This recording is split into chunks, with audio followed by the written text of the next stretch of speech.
Peggy 16.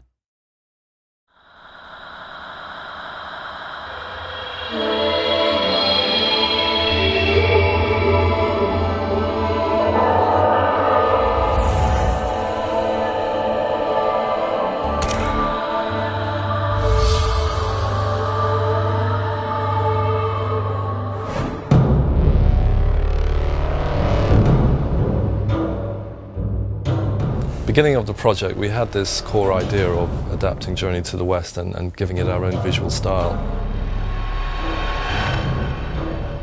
We've tried to really give it something different, a different twist. When we decided that this would be based 150 years in the future in a post-apocalyptic world, we were very well aware that it's a trope. It can be a cliche. We actually saw a program called Life After People.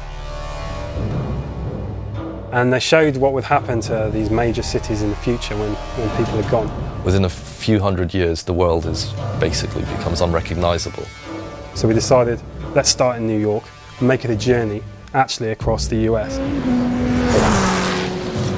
We didn't want to be depressing about it, like a lot of post-apocalyptic movies are depressing and games.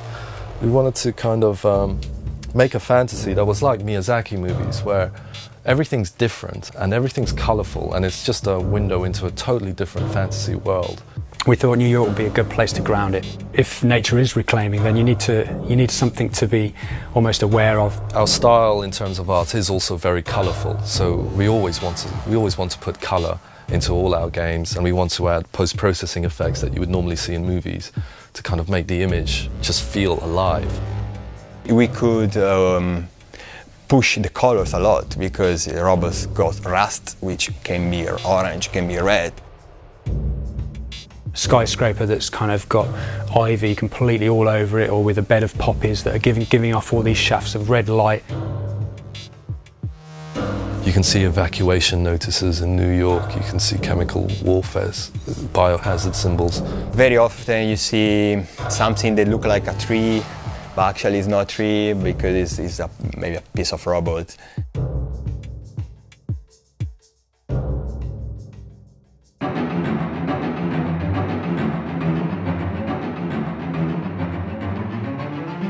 The idea of monkeys is come from the legend of Monkey, the Journey to the West, the book.